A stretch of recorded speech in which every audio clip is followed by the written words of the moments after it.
Hi friends, welcome back to my channel ladies fashion ಲೋಕ. ಇವತ್ತು ನಾನು ನಿಮಗೆ ಸಿಂಪಲ್ಲಾಗಿ ಮತ್ತು ತುಂಬ ಚೆನ್ನಾಗಿ ಕಾಣಿಸುವಂಥ ಒಂದು ಸ್ಯಾರಿ ಕುಚ್ಚದು ಡಿಸೈನ್ನ ಹೇಳ್ಕೊಡ್ತಾ ಇದ್ದೀನಿ. ನೋಡಿ, ಅದಕ್ಕಾಗಿ ನಾನು 10 ನಂಬರ್ದು ನೀಡಲ್ ತಗೊಂಡಿದ್ದೀನಿ ಮತ್ತು 6 ಎಳೆ ದಾರನ ರೆಡಿ ಮಾಡಿ ಇಟ್ಕೊಂಡಿದ್ದೀನಿ.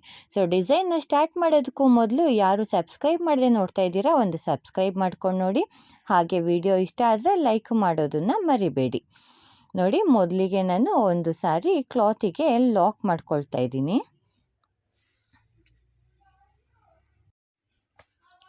ಮತ್ತೆ ಪಕ್ಕದಲ್ಲಿ ಇನ್ನೂ ಒಂದು ಸಾರಿ ಲಾಕ್ ಮಾಡ್ಕೊಳ್ತೀನಿ.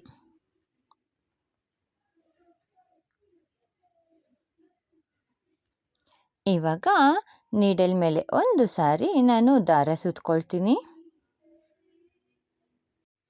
ನೀಡಿನ ಮೇಲೆ ಒಂದು ಸಾರಿ ದಾರ ಸುತ್ತಕೊಂಡು ಇವಾಗ ಲಾಕ್ ಏನು ಮಾಡ್ಕೊಂಡಿದ್ವಿ ಅದ್ರ ಪಕ್ಕದಲ್ಲೇ, ತುಂಬ ಗ್ಯಾಪ್ ಕೊಡಬಾರ್ದು, ಪಕ್ಕದಲ್ಲೇ ನೀಡಲ್ನ ಹಾಕಿ ಥ್ರೆಡ್ನ ತಂದು ನೀಡಲ್ ಮೇಲೆ ಇವಾಗ 3 ದಾರ ಇರುತ್ತಲ್ಲ, 3 ದಾರನ ಒಟ್ಟಿಗೆ ಸಿಂಗಲ್ ದಾರ ಮಾಡ್ಕೊಳ್ತೀನಿ. ನೋಡಿ, ಮತ್ತೆ ನೀಡಲ್ ಮೇಲೆ ಒಂದು ಸಾರಿ ದಾರ ಸುತ್ಕೊಳ್ತೀನಿ. ಬಟ್ಟೆ ಒಳಗಡೆಯಿಂದ ಒಂದು ದಾರ ತಂದು ಅಷ್ಟನ್ನು ಸೇರಿಸಿ ನಾನು ಒಂದು ದಾರ ಮಾಡ್ಕೊಳ್ತೀನಿ. ಇದನ್ನು ಹಾಫ್ ಡಬಲ್ ಕ್ರೋಶ ಅಂತ ಹೇಳ್ತಾರೆ. ನೋಡಿ, ನೀಡಲ್ ಮೇಲೆ ಒಂದು ಸಾರಿ ದಾರ ಸುತ್ಕೊಳ್ತೀನಿ. ಬಟ್ಟೆಗೆ ಒಂದು ಸಾರಿ ನೀಡಲ್ನ ಚುಚ್ಚಿ ಆ ಕಡೆಯಿಂದ ಥ್ರೆಡ್ನ ಈ ಕಡೆಗೆ ತರ್ತೀನಿ. ನೀಡಲ್ ಮೇಲೆ ಒಟ್ಟು 3 ದಾರ ಇರುತ್ತೆ, 3 ದಾರನ ಸೇರಿ ಒಂದು ದಾರ ಮಾಡ್ಕೊಳ್ತೀನಿ. ಸೊ ಇದು ಹಾಫ್ ಡಬಲ್ ಕ್ರೋಶ ಆಗುತ್ತೆ. ಸೊ ಇದೇ ರೀತಿ ನಾನು 4 ಹಾಫ್ ಡಬಲ್ ಕ್ರೋಶನ ಮಾಡ್ಕೊಳ್ತೀನಿ. ಇಲ್ಲಿ ನಾವು ಒಟ್ಟು 6 ಸಾರಿ ಹಾಫ್ ಡಬಲ್ ಕ್ರೋಶನ ಮಾಡ್ಕೊಳ್ಬೇಕು. ನಾನು 2 ಲಾಕ್ ಮಾಡ್ಕೊಂಡಿದ್ದೀನಲ್ಲ, ಹಾಗಾಗಿ ನಾನಿಲ್ಲಿ 4 ಹಾಫ್ ಡಬಲ್ ಕ್ರೋಶ ಮಾತ್ರ ಮಾಡ್ಕೊಳ್ತಾ ಇದ್ದೀನಿ. ಸೊ ನೀವು ಮಾಡ್ಕೊಳ್ಳೋವಾಗ ಒಂದು ಸಾರಿ ಲಾಕ್ ಮಾಡಿಕೊಂಡು 6 ಹಾಫ್ ಡಬಲ್ ಕ್ರೋಶನ ಮಾಡ್ಕೊಳ್ಳಿ. ಮತ್ತು 3 ಚೈನ್ ಹಾಕ್ಕೊಳ್ತಾ ಇದ್ದೀನಿ. ಚೈನ್ ಹಾಕಿ ಆದಮೇಲೆ ಒಂದು ಸಾರಿ ನೀಡಲ್ ಮೇಲೆ ದಾರ ಸುತ್ತಕೊಂಡು ಅದು ಎಲ್ಲಿಗೆ ಬರುತ್ತೆ ಅಲ್ಲಿಗೆ ಬಟ್ಟೆಗೆ ಸ್ಟ್ರೈಟಾಗಿ ನೀಡಲ್ನ ಇಟ್ಕೊಂಡು ನಾನು ಮತ್ತೆ ಇಲ್ಲೊಂದು ಹಾಫ್ ಡಬಲ್ ಕ್ರೋಶನ ಮಾಡ್ಕೊಳ್ತೀನಿ. ನೋಡಿ, ಥ್ರೆಡ್ನ ಆ ಕಡೆಯಿಂದ ಈ ಕಡೆ ತಂದಾಗ ನೀಡಲ್ ಮೇಲೆ 3 ಥ್ರೆಡ್ ಇರುತ್ತೆ, 3 ದಾರನ ಒಟ್ಟಿಗೆ ಒಂದು ಮಾಡ್ಕೊಳ್ತೀನಿ. ಸೊ ಹಾಫ್ ಡಬಲ್ ಕ್ರೋಶ ಆಯಿತು. ಮತ್ತೆ ನೀಡಲ್ ಮೇಲೆ ದಾರ ಸುತ್ಕೊಳ್ತೀನಿ. ಅದ್ರ ಪಕ್ಕದಲ್ಲೇ ಇನ್ನೊಂದು ಸಾರಿ ನೀಡಲ್ನ ಹಾಕಿ ಥ್ರೆಡ್ನ ತಂದು ಹಾಫ್ ಡಬಲ್ ಕ್ರೋಶ ಮಾಡ್ಕೊಳ್ತೀನಿ. ಸೊ ಇದೇ ರೀತಿ ನಾವು ಒಟ್ಟು ಇಲ್ಲಿ 6 ಹಾಫ್ ಡಬಲ್ ಕ್ರೋಶನ ಮಾಡ್ಕೊಳ್ಬೇಕು. ಸೆಂಟರ್ನಲ್ಲಿ ನಾವು 3 ಚೈನ್ ಹಾಕ್ಕೊಂಡಿದ್ದೀವಿ. 3 ಚೈನಿಂದ ಆ ಕಡೆ ಮತ್ತು ಈ ಕಡೆ ಒಟ್ಟು 6 ಹಾಫ್ ಡಬಲ್ ಕ್ರೋಶ ಬರೋ ಹಾಗೆ ನಾವು ಮಾಡ್ಕೊಳ್ಬೇಕು. ಸಿಂಗಲ್ ಕ್ರೋಶ ಮಾಡೋದಕ್ಕಿಂತ ಈ ರೀತಿ ಹಾಫ್ ಡಬಲ್ ಕ್ರೋಶ ಮಾಡಿಕೊಂಡ್ರೆ ನೋಡೋದಕ್ಕೆ ಸ್ವಲ್ಪ ಎದ್ದು ಕಾಣಿಸುತ್ತೆ. ಹಾಗಾಗಿ ನಾನು ಈ ಡಿಸೈನ್ಗೆ ಹಾಫ್ ಡಬಲ್ ಕ್ರೋಶನ ಮಾಡ್ತಾ ಇರುವಂಥದ್ದು. ನೋಡಿ, ಇಲ್ಲಿ ಒಟ್ಟು 6 ಹಾಫ್ ಡಬಲ್ ಕ್ರೋಶ ಹಾಕಿದ್ದು ಆಗಿದೆ. ನೋಡಿ ಎಷ್ಟು ನೀಟಾಗಿ ಕಾಣಿಸ್ತಾ ಇದೆ. ಸ್ಟಾರ್ಟಿಂಗಲ್ಲಿ ನಾನು 2 ಸಿಂಗಲ್ ಕ್ರೋಶ ಅಷ್ಟೇ ಹಾಕ್ಕೊಂಡಿದ್ದೆ. ಸೊ ಹಾಗಾಗಿ ಮೊದಲಲ್ಲಿ ಸ್ವಲ್ಪ ಚಿಕ್ಕದಾಗಿ ಕಾಣಿಸ್ತಾ ಇದೆ. ಅದಕ್ಕಾಗಿ ಮೊದಲಲ್ಲಿ ಕೂಡ ನೀವು 6 ಸಾರಿ ಹಾಫ್ ಡಬಲ್ ಕ್ರೋಶ ಮಾಡ್ಕೊಳ್ಳಿ, ಆವಾಗ ನೋಡೋದಕ್ಕೆ ಚೆನ್ನಾಗಿ ಕಾಣಿಸುತ್ತೆ. ಇವಾಗ ನೀಡಲ್ ಮೇಲೆ 2 ಸಾರಿ ದಾರ ಸುತ್ತಕೊಂಡು ನೋಡಿ ಈ ರೀತಿ ಕ್ರಾಸಾಗಿ ನಾನು ನೀಡಲ್ನ ಚುಚ್ಚಿ, ಅಂದರೆ 3 ಚೈನ್ ಗ್ಯಾಪ್ ಎಷ್ಟು ಬಿಟ್ಟಿದ್ದೀವಿ ಅಷ್ಟು ಚೈನ್ ಗ್ಯಾಪಿಗೆ ನಾನು ಕ್ರಾಸಾಗಿ ನೀಡಲ್ನ ಹಾಕಿ ಥ್ರೆಡ್ನ ಈ ಕಡೆಗೆ ತಂದು ತ್ರಿಬಲ್ ಕ್ರೋಶ ಕಂಬನ ಮಾಡ್ಕೊಳ್ತೀನಿ. ನೋಡಿ, ಇದು ಸ್ಲ್ಯಾಂಟಿಂಗಾಗಿ ಹಾಕ್ಕೊಳ್ಬೇಕು, ಬಟ್ ಇದು ಸ್ಲ್ಯಾಂಟಿಂಗ್ ಆರ್ಚ್ ಬರೋದಿಲ್ಲ. ನೋಡಿ, ಕ್ರಾಸಾಗಿ ನಾವು ನೀಡಲ್ನ ಹಾಕಿ ಥ್ರೆಡ್ನ ತಗೊಂಬರಬೇಕು. ಥ್ರೆಡ್ನ ತಂದು 2 ದಾರ ಒಂದು ಮಾಡ್ಕೊಳ್ಬೇಕು, ಮತ್ತೆ 2 ದಾರ ಒಂದು ಮಾಡ್ಕೊಳ್ಬೇಕು, ಕೊನೆಯಲ್ಲಿ ಉಳಿದಿದ್ದ 2 ದಾರನ ಒಂದು ಮಾಡ್ಕೊಳ್ಬೇಕು. ಸೊ ಇಲ್ಲಿ ತ್ರಿಬಲ್ ಕ್ರೋಶ ಕಂಬ ಆಯಿತು. ಇವಾಗ 2 ಚೈನ್ ಹಾಕ್ಕೊಳ್ತೀನಿ. 2 ಚೈನ್ ಹಾಕ್ಕೊಂಡು ನೀಡಲ್ ಮೇಲೆ ಒಂದು ಸಾರಿ ದಾರ ಸುತ್ತಕೊಂಡು ಈ ತ್ರಿಬಲ್ ಕ್ರೋಶ ಕಂಬ ಏನು ಮಾಡಿದ್ವಿ ಅದ್ರ ಒಳಗಡೆಗೆ ನೀಡಲ್ನ ಹಾಕಿ ಒಂದು ಸಾರಿ ಥ್ರೆಡ್ನ ಮೇಲೆ ತರ್ತೀನಿ. ಸೊ ಅದನ್ನು ಹಾಗೆ ಇಟ್ಕೊಳ್ಬೇಕು. ಹಾಗೆ ಇಟ್ಕೊಂಡು ಮತ್ತೆ ನೀಡಲ್ ಮೇಲೆ ಒಂದು ಸಾರಿ ದಾರ ಸುತ್ಕೊಬೇಕು. ತ್ರಿಬಲ್ ಕ್ರೋಶ ಕಂಬ ಒಳಗಡೆಯಿಂದ ಒಂದು ಸಾರಿ ದಾರ ತರಬೇಕು. ಸೊ ಮತ್ತೆ ನೀಡಲ್ ಮೇಲೆ ಒಂದು ಸಾರಿ ದಾರ ಸುತ್ಕೊತೀನಿ, ಕಂಬದ ಒಳಗಡೆಯಿಂದ ಒಂದು ಸಾರಿ ದಾರ ತರ್ತೀನಿ. ಇದೇ ರೀತಿ ಒಟ್ಟು ನಾವು 5 ಸಾರಿ ತ್ರಿಬಲ್ ಕ್ರೋಶೆ ಕಂಬ ಒಳಗಡೆಯಿಂದ ಥ್ರೆಡ್ನ ಎತ್ಕೊಂಡು ಬರಬೇಕು.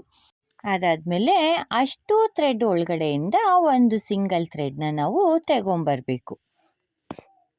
ಅಂದರೆ ಲಾಕ್ ಮಾಡ್ಕೊಳ್ಳೋ ರೀತಿ ಸಿಂಗಲ್ ಕ್ರೋಶ ನಾವೇನು ಮಾಡ್ತೀವಿ ಆ ರೀತಿ ಅಷ್ಟು ಥ್ರೆಡ್ ಒಳಗಡೆಯಿಂದ ನಿಧಾನವಾಗಿ ತರಬೇಕು. ಆಮೇಲೆ ಕೊನೆಯಲ್ಲಿ ಒಂದು ಸಾರಿ ಲಾಕ್ ಮಾಡ್ಕೊಳ್ಬೇಕು. ನೋಡಿ, ಪಫ್ ಡಿಸೈನ್ ರೆಡಿ ಆಯಿತು. ಸೊ ಇದೇ ರೀತಿ ನಾವು 5 ಸಾರಿ ಅಥವಾ 6 ಸಾರಿ ಮಾಡಿಕೊಂಡ್ರೆ ಪಫ್ ಡಿಸೈನ್ ನೀಟಾಗಿ ಬರುತ್ತೆ. ನೋಡಿ, ಮತ್ತೆ ನೀಡಲ್ ಮೇಲೆ 2 ಸಾರಿ ದಾರ ಸುತ್ಕೊಳ್ತೀನಿ. ಸೊ ಫಸ್ಟದು ನಾವು ತ್ರಿಬಲ್ ಕ್ರೋಶೆ ಕಂಬನ ಎಲ್ಲಿ ಹಾಕಿದ್ವಿ ಅದೇ ಜಾಗದಲ್ಲಿ ನಾವು ಮತ್ತೆ ಇನ್ನೊಂದು ತ್ರಿಬಲ್ ಕ್ರೋಶೆ ಕಂಬನ ಮಾಡ್ಕೊಳ್ಬೇಕು. ನೀಡಲ್ ಮೇಲೆ 2 ಸಾರಿ ದಾರ ಸುತ್ಕೊಳ್ಬೇಕು. ನೋಡಿ, ಫಸ್ಟು ಕಂಬ ಏನು ಹಾಕ್ಕೊಂಡಿದ್ವಿ ಅದೇ ಕಂಬದ ಜಾಗಕ್ಕೆ ನಾನು ನೀಡಲ್ನ ಹಾಕಿ ಥ್ರೆಡ್ನ ತಂದು ತ್ರಿಬಲ್ ಕ್ರೋಶೆ ಕಂಬನ ಮಾಡ್ಕೊಳ್ತೀನಿ.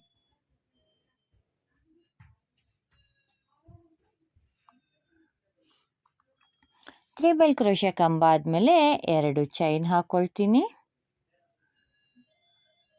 ಇವಾಗ ನೀಡಲ್ ಮೇಲೆ ಒಂದು ಸಾರಿ ದಾರ ಸುತ್ಕೊಳ್ತೀನಿ. ಕಂಬದ ಒಳಗಡೆಯಿಂದ ಒಂದು ಸಾರಿ ದಾರ ತರ್ತೀನಿ. ನೋಡಿ, ಕಂಬದ ಒಳಗಡೆಯಿಂದ ಒಂದು ಸಾರಿ ದಾರ ತರ್ತೀನಿ. ಮತ್ತೆ ನೀಡಲ್ ಮೇಲೆ ಒಂದು ಸಾರಿ ದಾರ ಸುತ್ಕೊಳ್ತೀನಿ. ಕಂಬದ ಒಳಗಡೆಯಿಂದ ಒಂದು ಸಾರಿ ದಾರ ತರ್ತೀನಿ. ಮತ್ತೆ ನೀಡಲ್ ಮೇಲೆ ಒಂದು ಸಾರಿ ದಾರ ಸುತ್ಕೊಳ್ತೀನಿ. ಕಂಬದ ಒಳಗಡೆಯಿಂದ ಒಂದು ಸಾರಿ ದಾರ ತರ್ತೀನಿ. ಸೊ ಇದೇ ರೀತಿ ನೀವು 5 ಅಥವಾ 6 ಸಾರಿ ಥ್ರೆಡ್ನ ತಗೊಂಬರ್ಬೇಕಾಗುತ್ತೆ.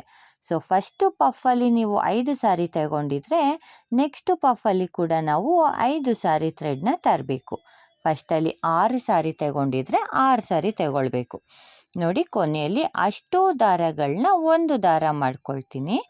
ಅದಾದಮೇಲೆ ಒಂದು ಸಾರಿ ಲಾಕ್ ಮಾಡ್ಕೊಳ್ತೀನಿ. ನೋಡಿ, ನಿಮಗೆ ಫಸ್ಟಲ್ಲಿ ಸ್ವಲ್ಪ ಕಷ್ಟ ಅಂತ ಅನಿಸ್ಬೋದು. 1-2 ಪಫ್ ಹಾಕಿದ ಮೇಲೆ ತುಂಬ ಈಸಿ ಅನಿಸ್ಬಿಡುತ್ತೆ. ಸೊ 2 ಪಫ್ ಆಗಿದೆ. ಮತ್ತು ನೀಡಲ್ ಮೇಲೆ 2 ಸಾರಿ ದಾರ ಸುತ್ಕೊಳ್ತೀನಿ. ಮತ್ತು ಯಾವ ಪಾಯಿಂಟಲ್ಲಿ ನಾವು ಕಂಬ ಹಾಕಿದ್ವಿ ಅದೇ ಪಾಯಿಂಟಿಗೆ ಹಾಕಿ ನಾನು ಮತ್ತೆ ಇನ್ನೊಂದು ಸಾರಿ ತ್ರಿಬಲ್ ಕ್ರೋಶೆ ಕಂಬನ ಮಾಡ್ಕೊಳ್ತೀನಿ. ಮತ್ತು ನಾನಿಲ್ಲೇನು ಮಾಡ್ತೀನಿ ಅಂದರೆ 2 ಪಫ್ ಆದಮೇಲೆ ನೆಕ್ಸ್ಟ್ ಕಂಬ ಆದಮೇಲೆ ಒಂದು ಸಾರಿ ಚೈನ್ ಹಾಕ್ಕೊಳ್ತೀನಿ. ಒಂದು ಚೈನ್ ಹಾಕ್ಕೊಂಡು ಒಂದು ಸ್ಮಾಲ್ ಬೀಡನ್ನ ಆ್ಯಡ್ ಮಾಡ್ಕೊಳ್ತೀನಿ. ಸೊ ಪೂರ್ತಿ ಪಫ್ನ ನಾವು ಹಾಗೆ ಪ್ಲೇನಾಗಿ ಹಾಕ್ಕೊಂಡ್ರೆ ಅದು ಪ್ಲೇನ್ ಅನಿಸುತ್ತೆ. ಸ್ವಲ್ಪ ಡಿಸೈನ್ ಡಿಫ್ರೆಂಟಾಗಿರಲಿ ಅಂತ ನಾನು ಸೆಂಟರ್ನಲ್ಲಿ ಒಂದು ಬೀಡ್ ಬರೋ ಹಾಗೆ ಮಾಡ್ಕೊಳ್ತೀನಿ. ನೋಡಿ, ಇವಾಗ ಇನ್ನೊಂದು ಚೈನ್ ಹಾಕ್ಕೊಳ್ತೀನಿ. ಸೊ 2 ಚೈನ್ ಹಾಕ್ತೀವಲ್ಲ, 2 ಚೈನ್ ಮಧ್ಯದಲ್ಲಿ ಒಂದು ಬೀಡನ್ನ ನಾನು ಆ್ಯಡ್ ಮಾಡ್ಕೊಳ್ತೀನಿ. ಬೀಡ್ ಆ್ಯಡ್ ಮಾಡ್ಕೊಂಡಾದ್ಮೇಲೆ ನೀಡಲ್ ಮೇಲೆ ಒಂದು ಸಾರಿ ದಾರ ಸುತ್ಕೊಳ್ತೀನಿ. ಕಂಬದೊಳಗಡೆಯಿಂದ ಒಂದು ಸಾರಿ ದಾರ ತರ್ತೀನಿ. ಸೊ ಫಸ್ಟು ಪಫಲ್ಲಿ ನಾವೇನು ಮಾಡಿದ್ವಿ ಅದೇ ರೀತಿ ಇಲ್ಲೂ ಕೂಡ ಕಂಟಿನ್ಯೂ ಮಾಡ್ಕೊಳ್ತೀನಿ. ಇಲ್ಲಿ ನಾನು ವಿಡಿಯೋನ ಸ್ವಲ್ಪ ಫಾಸ್ಟ್ ಮಾಡಿದ್ದೀನಿ, ಯಾಕಂದರೆ ಮೊದಲಲ್ಲಿ ಪಫ್ ಹಾಕಿದ್ದು ಹೇಗೆ ಮಾಡಿದ್ದೀವಿ ಅದೇ ರೀತಿ ಇಲ್ಲೂ ಕೂಡ ಮಾಡೋದ್ರಿಂದ ಮತ್ತೆ ಸ್ಲೋ ಮಾಡೋದು ಬೇಡ ಅಂತ ಫಾಸ್ಟ್ ಮಾಡ್ಕೊಂಡಿದ್ದೀನಿ. ನೋಡಿ, ಅಷ್ಟು ಥ್ರೆಡ್ನ ಇವಾಗ ಒಂದು ಥ್ರೆಡ್ಡು ಮಾಡ್ಕೊಳ್ತಾ ಇದ್ದೀನಿ. ಒಂದು ಥ್ರೆಡ್ ಮಾಡ್ಕೊಂಡಾದ್ಮೇಲೆ ಒಂದು ಸಾರಿ ಲಾಕ್ ಮಾಡ್ಕೊಳ್ತೀನಿ. ಸೊ ನಾನಿಲ್ಲಿ ಒಟ್ಟು 5 ಪಫ್ ಬರೋ ಹಾಗೆ ಮಾಡ್ಕೊಳ್ತಾ ಇದ್ದೀನಿ. ಹಾಗಾಗಿ ಸೆಂಟರ್ನಲ್ಲಿ ನಾನು ಬೀಡ್ ಹಾಕ್ಕೊಂಡಿದ್ದೀನಿ. ನೋಡಿ, ಅದೇ ರೀತಿ ಮೊದಲು ಹೇಗೆ ಮಾಡಿದ್ವಿ ಅದೇ ರೀತಿ ಒಂದು ತ್ರಿಬಲ್ ಕ್ರೋಶೆ ಕಂಬ ಹಾಕ್ಕೊಳ್ತಾ ಇದ್ದೀನಿ. ಮತ್ತೆ 2 ಚೈನ್ ಹಾಕ್ಕೊಳ್ತಾ ಇದ್ದೀನಿ. ಮತ್ತು ನೀಡಲ್ ಮೇಲೆ ಒಂದು ಸಾರಿ ದಾರ ಸುತ್ಕೊಳ್ತೀನಿ. ಕಂಬದ ಒಳಗಡೆಯಿಂದ ಒಂದು ಸಾರಿ ದಾರ ತರ್ತೀನಿ. ಇದೇ ರೀತಿ ನಾವು ಫಸ್ಟು ಪಫಲ್ಲಿ 5 ಸಾರಿ ಕಂಬದ ಒಳಗಡೆಯಿಂದ ದಾರ ತಂದಿದ್ವಿ ಅಲ್ಲ, ಸೊ ಅದೇ ರೀತಿ ಈ ಪಫಲ್ಲಿ ಕೂಡ ನಾನು 5 ಸಾರಿ ಕಂಬದ ಒಳಗಡೆಯಿಂದ ಥ್ರೆಡ್ನ ತಗೊಂಡು ಬರ್ತೀನಿ. ಆಮೇಲೆ ಅಷ್ಟು ದಾರನ ಒಂದು ದಾರ ಮಾಡ್ಕೊಳ್ತೀನಿ. ಕೊನೆಯಲ್ಲಿ ಒಂದು ಸಾರಿ ಲಾಕ್ ಮಾಡ್ಕೊಳ್ತೀನಿ. ಸೊ ಸೊ ಈ ಡಿಸೈನು ನಾರ್ಮಲ್ ಆರ್ಚ್ ಹಾಕೋದಕ್ಕಿಂತ ಸ್ವಲ್ಪ ಡಿಫ್ರೆಂಟಾಗಿ ಕಾಣಿಸುತ್ತೆ. ಮತ್ತು ಪಫ್ ಹಾಕೋದ್ರಿಂದ ನಮಗೆ ಆರ್ಚು ಸ್ವಲ್ಪ ಉಬ್ಬಿರೋ ರೀತಿ ಕಾಣಿಸುತ್ತೆ. ಸೊ ಡೈರೆಕ್ಟಾಗಿ ನೋಡೋದಕ್ಕೆ ಪಫ್ ಡಿಸೈನು ತುಂಬಾ ಚೆನ್ನಾಗಿ ಕಾಣಿಸುತ್ತೆ ಫ್ರೆಂಡ್ಸ್. ನೋಡಿ, ಮೊದಲಲ್ಲಿ ನಾನು ಹೇಗೆ ಕಂಬ ಹಾಕ್ಕೊಂಡಿದ್ನೋ ಅದೇ ರೀತಿ ಕಂಬ ಹಾಕ್ಕೊಳ್ತಾ ಇದ್ದೀನಿ. ಮತ್ತು 2 ಚೈನ್ ಹಾಕ್ಕೊಳ್ತೀನಿ. ಚೈನ್ ಹಾಕ್ಕೊಂಡಾದ್ಮೇಲೆ ನೀಡಲ್ ಮೇಲೆ ಒಂದು ಸಾರಿ ದಾರ ಸುತ್ಕೊಳ್ತೀನಿ. ಮತ್ತು ಕಂಬದ ಒಳಗಡೆಯಿಂದ ಒಂದು ಸಾರಿ ದಾರನ ಎತ್ಕೊಳ್ತೀನಿ. ಮತ್ತು ನೀಡಲ್ ಮೇಲೆ ಒಂದು ಸಾರಿ ದಾರ ಸುತ್ಕೊಳ್ತೀನಿ. ಕಂಬದ ಒಳಗಡೆಯಿಂದ ಒಂದು ಸಾರಿ ದಾರ ಎತ್ಕೊಳ್ತೀನಿ. ಇದೇ ರೀತಿ ನಾನು 5 ಸಾರಿ ಕಂಬದ ಒಳಗಡೆಯಿಂದ ದಾರಾನ ಎತ್ಕೊಂಡು ಕೊನೆಗೆ ಅಷ್ಟು ಥ್ರೆಡ್ನ ಸಿಂಗಲ್ ಥ್ರೆಡ್ ಮಾಡ್ಕೊಳ್ತೀನಿ. ನೋಡಿ, ನಿಧಾನವಾಗಿ ಎಳ್ಕೊಂಡು ಬಂದರೆ ಅಷ್ಟು ಥ್ರೆಡಲ್ಲಿ ಯಾವುದೇ ಪ್ರಾಬ್ಲಮ್ ಆಗದೆ ನಮಗೆ ಸಿಂಗಲ್ ಥ್ರೆಡ್ ಬರುತ್ತೆ. ಕೊನೆಯಲ್ಲಿ ಒಂದು ಲಾಕ್ ಮಾಡ್ಕೊಳ್ತೀನಿ. ನೋಡಿ, ಪೂರ್ತಿ ಆರ್ಚು ಕಂಪ್ಲೀಟ್ ಆದಮೇಲೆ ಈ ರೀತಿ ಕಾಣಿಸುತ್ತೆ. ಕೊನೆಯಲ್ಲಿ ನೀಡಲ್ ಮೇಲೆ ಒಂದು ಸಾರಿ ದಾರ ಸುತ್ಕೊಂಡು ಮೊದಲನೇ ಪಫಿಗೆ ಎಷ್ಟು ಜಾಗ ಬಿಟ್ಟಿದ್ವಿ ಅಷ್ಟು ಗ್ಯಾಪ್ ಕೊಟ್ಟು ನಾನು ಅಲ್ಲಿ ಒಂದು ಹಾಫ್ ಡಬಲ್ ಕ್ರೋಶನ ಮಾಡ್ಕೊಳ್ತೀನಿ. ಸೊ ನಾವು ಈ ಡಿಸೈನಲ್ಲಿ ಎಲ್ಲೂ ಕೂಡ ಸಿಂಗಲ್ ಕ್ರೋಶ ಮಾಡ್ಕೊಳ್ಳಿಕ್ಕೆ ಹೋಗಬಾರ್ದು.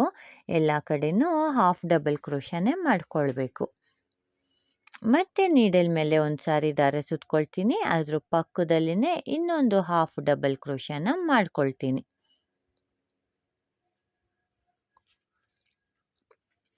ಇದೇ ರೀತಿ ನಾವು ಒಟ್ಟು 6 ಸಾರಿ ಹಾಫ್ ಡಬಲ್ ಕ್ರೋಶನ ಮಾಡ್ಕೊಳ್ಬೇಕು. ಈ ರೀತಿ ಹಾಫ್ ಡಬಲ್ ಕ್ರೋಶ ಮಾಡೋವಾಗ ನಾವು ತುಂಬ ದೂರಕ್ಕೆ ಮಾಡ್ಕೊಳ್ಬಾರ್ದು, ತುಂಬ ಹತ್ರಕ್ಕೆ ಮಾಡ್ಕೊಳ್ಬೇಕು.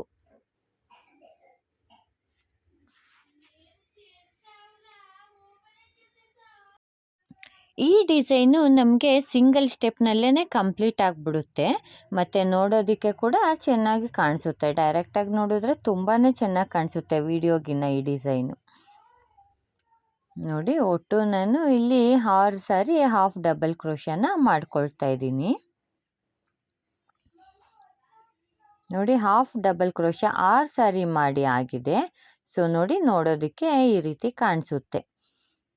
ಸೊ ಪಫ್ ಆರ್ಚು ನಮ್ಗೆ ಯಾವಾಗಲೂ ಉಬ್ಬಿದ ರೀತಿಯೇ ಕಾಣಿಸುತ್ತೆ. ಸೊ ಆವಾಗ ಅದು ತುಂಬ ಚೆನ್ನಾಗಿ ಕಾಣಿಸುತ್ತೆ.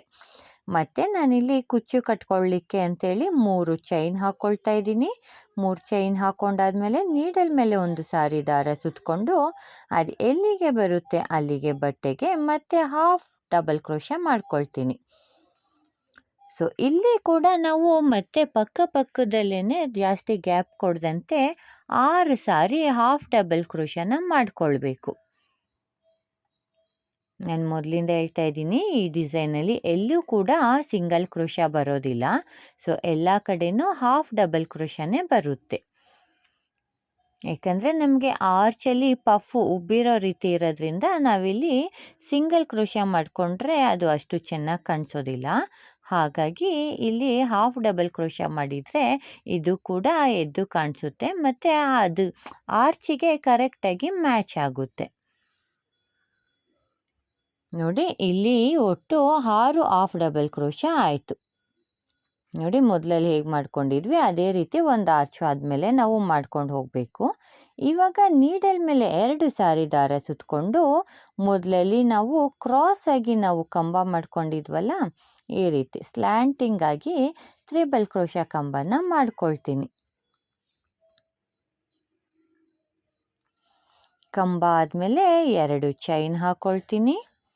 ಮತ್ತು ನೀಡಲ್ ಮೇಲೆ ಒಂದು ಸಾರಿ ದಾರ ಸುತ್ಕೊಳ್ತೀನಿ. ಮತ್ತು ಕಂಬದ ಒಳಗಡೆಯಿಂದ ಒಂದು ಸಾರಿ ದಾರ ತರ್ತೀನಿ. ಮತ್ತು ನೀಡಲ್ ಮೇಲೆ ಒಂದು ಸಾರಿ ದಾರ ಸುತ್ಕೊಳ್ತೀನಿ. ಕಂಬದ ಒಳಗಡೆಯಿಂದ ಒಂದು ಸಾರಿ ದಾರ ತರ್ತೀನಿ. ಇದೇ ರೀತಿ ಒಟ್ಟು 5 ಸಾರಿ ಕಂಬದ ಒಳಗಡೆಯಿಂದ ನಾನು ದಾರನ ಮೇಲ್ಗಡೆಗೆ ತರ್ತೀನಿ. ಸೊ ಅದಾದಮೇಲೆ ಅಷ್ಟೂ ದಾರಗಳನ್ನ ನಾನು ಒಂದು ಮಾಡ್ಕೊಳ್ತೀನಿ. ನೋಡಿ, ನಿಧಾನವಾಗಿ ಎಳ್ಕೊಂಬಂದರೆ ಎಲ್ಲೂ ಕೂಡ ಥ್ರೆಡ್ ಇದಾಗಲ್ಲ. ಕೊನೆಯಲ್ಲಿ ಒಂದು ಸಾರಿ ಲಾಕ್ ಮಾಡ್ಕೊಳ್ತೀನಿ. ಸೊ ಇದೇ ರೀತಿ ನೀವು ಪೂರ್ತಿ ಆರ್ಚ್ನ ಮಾಡ್ಕೊಂಡು ಹೋಗಬೇಕಾಗುತ್ತೆ. ಸೊ ನಿಮಗೆ ಏನಾದರೂ ಫಸ್ಟ್ ಆರ್ಚಲ್ಲಿ ಒಂದು ಬೀಡನ್ನ ಆ್ಯಡ್ ಮಾಡಿದ್ನಲ್ಲ, ಅದು ಆಪ್ಷನಲ್ಲು. ಬೇಕು ಅಂದರೆ ನೀವು ಬೀಡನ್ನ ಆ್ಯಡ್ ಮಾಡ್ಕೊಳ್ಬೋದು. ಸೊ ನಮಗೆ ಬೀಡ್ ಬೇಡ ಅಂದರೆ ಆ ಬೀಡನ್ನ ನೀವು ಸ್ಕಿಪ್ ಮಾಡ್ಕೊಳ್ಬೋದು. ನಾವು 2 ಚೈನ್ ಮಧ್ಯದಲ್ಲಿ ಒಂದು ಬೀಡನ್ನ ಹಾಕಿದ್ವಲ್ಲ, ಸೊ ಬೀಡನ್ನ ಸ್ಕಿಪ್ ಮಾಡಿ ಬರೀ 2 ಚೈನ್ ಮಾಡಿ ಕಂಟಿನ್ಯೂ ಮಾಡ್ಕೊಂಡು ಹೋದರೆ ನಮಗೆ ವಿತೌಟ್ ಬೀಡು ಡಿಸೈನ್ ಬಂದಿರುತ್ತೆ.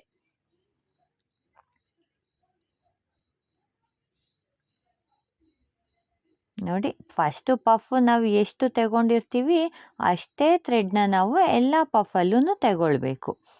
ಸೊ ಇದೇ ರೀತಿ ತಗೊಂಡು ಕೊನೆಗೆ ಅಷ್ಟೂ ದಾರಗಳನ್ನ ನಾವು ಒಂದು ಮಾಡಿಕೊಳ್ಬೇಕು. ಒಂದು ಮಾಡಿಕೊಂಡು ಕೊನೆಯಲ್ಲಿ ಒಂದು ಸಾರಿ ಲಾಕ್ ಮಾಡಿಕೊಳ್ಬೇಕು. ಆವಾಗ ನಮಗೆ ಪಫ್ ರೆಡಿ ಆಗಿರುತ್ತೆ. ಸೊ ಇದೇ ರೀತಿ ಪೂರ್ತಿ ಆರ್ಚ್ನ ಕಂಪ್ಲೀಟ್ ಮಾಡ್ಕೊಂಡು ಹೋಗಿ. ಪೂರ್ತಿ ಆರ್ಚ್ ಕಂಪ್ಲೀಟ್ ಆದಮೇಲೆ ಹೇಗೆ ಕಾಣಿಸುತ್ತೆ ಅಂತ ತೋರಿಸ್ತೀನಿ. ನೋಡಿ ಫ್ರೆಂಡ್ಸ್, ಇಲ್ಲಿ ಪೂರ್ತಿ ಆರ್ಚು ಕಂಪ್ಲೀಟ್ ಆಗಿದೆ. ನೋಡಿ, ನಾನು ಇಲ್ಲಿ ನಿಮಗೆ ಡಿಫ್ರೆನ್ಸ್ ಗೊತ್ತಾಗಲಿ ಅಂತ ಸೆಂಟರ್ನಲ್ಲಿರೋ ಒಂದು ಆರ್ಚ್ಗೆ ನಾನು ಬೀಡನ್ನ ಹಾಕಿಲ್ಲ. ನೋಡಿ, ಇಲ್ಲಿ ವಿತೌಟ್ ಬೀಡ್ ಹಾಕಿದ್ದೀನಿ. ಮತ್ತು ಆ ಕಡೆ ಈ ಕಡೆ ಇರೋ ಆರ್ಚಿಗೆ ಮಾತ್ರ ನಾನು ಸೆಂಟರ್ನಲ್ಲಿ ಬೀಡ್ ಬರೋ ಹಾಗೆ ಮಾಡ್ಕೊಂಡಿದ್ದೀನಿ. ಸೊ ನಿಮ್ಗೆ ಇಲ್ಲೇ ಡಿಫ್ರೆನ್ಸ್ ಗೊತ್ತಾಗುತ್ತೆ, ಬೀಡ್ ಹಾಕಿದರೆ ಹೇಗಿರುತ್ತೆ, ಬೀಡ್ ಹಾಕಿಲ್ಲ ಅಂದರೆ ಹೇಗಿರುತ್ತೆ ಅಂತ. ಇಲ್ಲಿ 3 ಚೈನ್ ಗ್ಯಾಪ್ ಏನು ಕೊಟ್ಟಿದ್ದೀವಿ ಅಲ್ಲಿ ನಾವು ಕುಚ್ಚನ್ನ ಕಟ್ಕೊಳ್ಳುವಂಥದ್ದು. ನೋಡಿ, ಕುಚ್ಚು ಕಟ್ಟಿ ಆದಮೇಲೆ ನಮಗೆ ಈ ರೀತಿ ಕಾಣಿಸುತ್ತೆ. ಇಲ್ಲಿ ನಾವು ತುಂಬ ದೊಡ್ಡದಾಗಿ ಕುಚ್ಚನ್ನ ಕಟ್ಕೊಳ್ಳಿಕ್ಕೆ ಹೋಗಬಾರ್ದು. ನಾನಿಲ್ಲಿ 127 ದಾರ ತಗೊಂಡಿದ್ದೀನಿ. ಅದನ್ನು ಡಬಲ್ ಮಾಡಿದಾಗ 247 ದಾರ ಆಗಿರುತ್ತೆ. ಸೊ 247 ದಾರದಿಂದ ನಾನು ಕುಚ್ಚನ್ನ ಕಟ್ಟಿದ್ದೀನಿ. ಸೊ ಕುಚ್ಚನ್ನ ಸ್ವಲ್ಪ ಚಿಕ್ಕದಾಗಿಯೇ ಕಟ್ಕೊಂಡಿದ್ದೀನಿ. ಯಾಕಂದರೆ ನಮಗಿಲ್ಲಿ ಆರ್ಚ್ ಚಿಕ್ಕದಾಗಿ ಬಂದಿರೋದ್ರಿಂದ ಕುಚ್ಚನ್ನು ಕೂಡ ನಾವು ಚಿಕ್ಕದಾಗಿಯೇ ಕಟ್ಕೊಳ್ಬೇಕಾಗುತ್ತೆ. ಸೊ ಫ್ರೆಂಡ್ಸ್, ಈ ಡಿಸೈನು ಡೈರೆಕ್ಟಾಗಿ ಮಾಡ್ಕೊಂಡು ನೋಡಿದರೆ ನಮಗೆ ತುಂಬಾ ಚೆನ್ನಾಗಿ ಕಾಣಿಸುತ್ತೆ. ವಿಡಿಯೋನಲ್ಲಿ ನಮಗೆ ಆ ಪಫ್ ಡಿಸೈನು ಅಷ್ಟು ಎದ್ದು ಕಾಣಿಸೋದಿಲ್ಲ. ಬಟ್ ಡೈರೆಕ್ಟಾಗಿ ನೋಡಿದಾಗ ಅದು ತುಂಬಾ ಚೆನ್ನಾಗಿ ಕಾಣಿಸ್ತಾ ಇದೆ ಫ್ರೆಂಡ್ಸ್. ನೀವು ಕೂಡ ಈ ಡಿಸೈನ್ನ ಟ್ರೈ ಮಾಡಿ ನೋಡಿ. ಸೊ ಈ ವಿಡಿಯೋಸ್ ನಿಮಗೆ ಇಷ್ಟ ಆದರೆ ಒಂದು ಲೈಕ್ ಕೊಡೋದನ್ನು ಮರಿಬೇಡಿ. ಹಾಗೆ ಸಬ್ಸ್ಕ್ರೈಬ್ ಮಾಡದೆ ನೋಡ್ತಾ ಇದ್ದರೆ ಒಂದು ಸಬ್ಸ್ಕ್ರೈಬ್ ಮಾಡ್ಕೊಂಡು ನೋಡಿ. ಮತ್ತು ನನ್ನ ಎಲ್ಲ ವೀಡಿಯೋಸ್ನ ನೋಟಿಫಿಕೇಷನ್ಗಾಗಿ ಬೆಲ್ ಐಕಾನ್ನ ಪ್ರೆಸ್ ಮಾಡೋದನ್ನು ಮರಿಬೇಡಿ. ಸೊ ನೆಕ್ಸ್ಟ್ ವೀಡಿಯೋಸ್ನಲ್ಲಿ ಮತ್ತೆ ಸಿಗೋಣ ಫ್ರೆಂಡ್ಸ್. ಅಲ್ಲಿವರೆಗೂ ಟೇಕ್ ಕೇರ್.